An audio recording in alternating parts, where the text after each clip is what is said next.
Hi everyone, my name is Paulina and you are watching Bites of Books, and today I come to you with 3 mini reviews of the last 3 books that I read this past week or so. And we're going to start with a video that I actually pre-recorded because I had to return the book to the library, and there you go.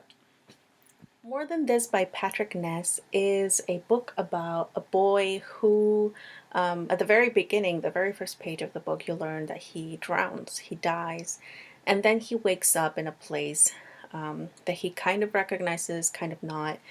And the first part of this book is very philosophical, sort of like what is after death, what is this world, what's happening, very introspective with the main character.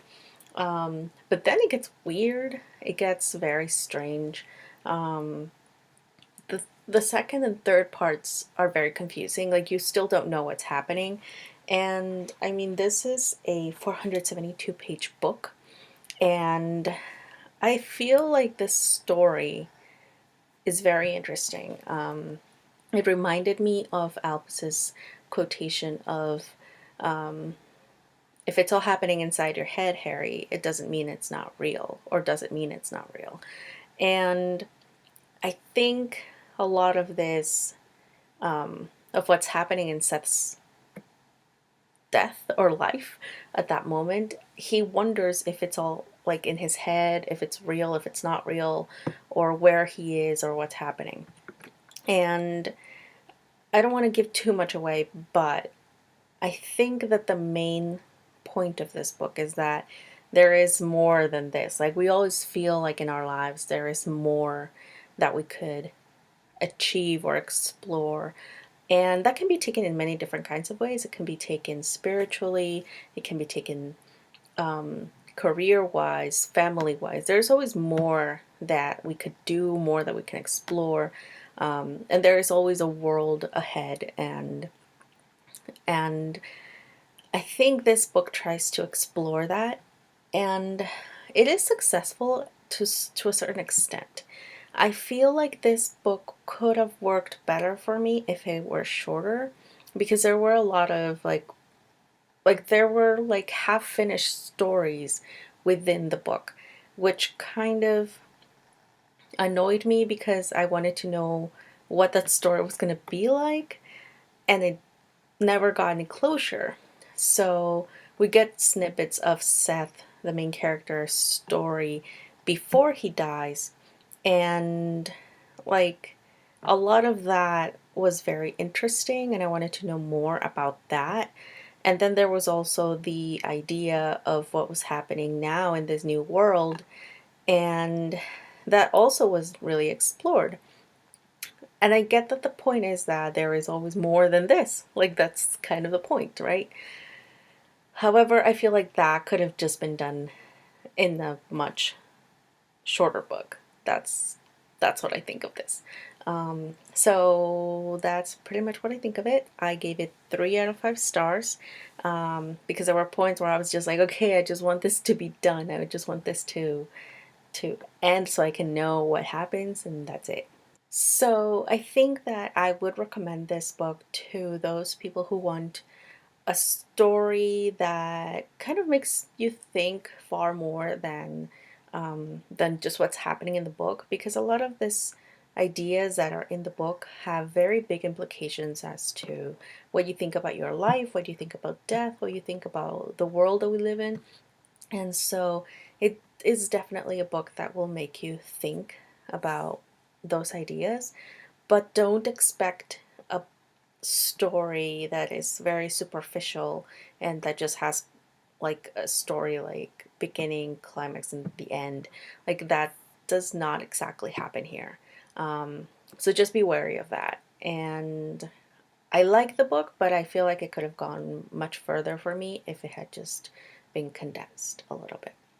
So there it is. So after that, I read a book that my sister recommended to me, which was Red Queen by Victoria Aveyard.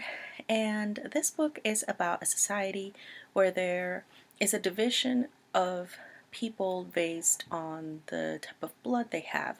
In this case, there are people with silver blood and people with red blood. The red bloods have no status, and they basically work for the silvers, who have all the money, all the power, because they actually have abilities that allow them to either manipulate fire, water, metal, or to heal, or many, many different kinds of abilities. And so, for this reason, the society is very fragmented, and there's a lot of tension between the two classes. And it is told from the point of view of a red uh, person, and her name is Mare Barrow, and she basically steals for her family until the time comes when she has to enlist to go to war. And she knows that going to war basically means death, because there are very few people who actually come back alive, and if they do come back alive, they're usually not able to work or do anything at all. So she's very worried about this, and she's trying to find a way to get out of the situation. And this is YA, so at first I thought it was going to be kind of predictable, but it actually really wasn't. It was not predictable. It was actually a pretty original plot, where you don't just get the girl who all of a sudden gets rescued. And although it does seem like that's going to happen, it doesn't go the way you think it's going to go. And one of the things that this book has is a lot of a theme of you can't trust anyone, and that is pretty much true for everything in this book. I would say the title of Red Queen is rather misleading, because there is only one instance when they talk about a Red Queen, and as to who that might be, and that's it. Like, there is nothing else about a Red Queen. So I would say that this is a good book. It's a good first installment into the trilogy, because there's 3 books in the series. But I think it needs a little bit better writing, in my opinion. And also, it needs a better title, because I kept expecting to get to the Red Queen, and it turns out that the Red Queen doesn't come up yet, exactly. So, yes, that's the second book I read, and I am giving this one 3.5 stars out of 5. And yeah. And then the next book I read, I just finished this morning, and it was volume 2 of Angel Catbird by Margaret Atwood, Johnnie Christmas, and Tamra and Bonvillain. And this book was, or this second volume, it's a graphic novel, was actually a lot more enjoyable than the first one. I loved this one. It was really funny. There were cat puns everywhere, also rat puns and bird puns, everything. And I think for some people that might be annoying, but I found it hilarious.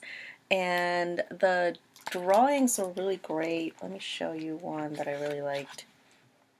Okay, so here's the castle for Count Catula. And it's just really, really funny. It is, the story, it went in a way that I did not really expect. And the twists of the villain, of what he's trying to do to get these, the superhero, or these people who are half cat, half bird, half human, yes, there's 3 halves, it's just really, really funny. And I'm not going to tell you what it is, because you kind of have to read it. If you like cats, you will like this book, because you will see all of the funny things that cats do at some point or another in this book.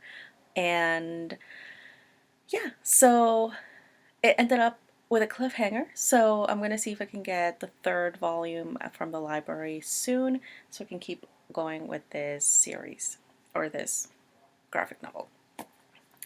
And those were the 3 books that I read this past week. If you have read any of them or if you're interested in any of them, let me know. And yeah, so I will see you next time. Bye.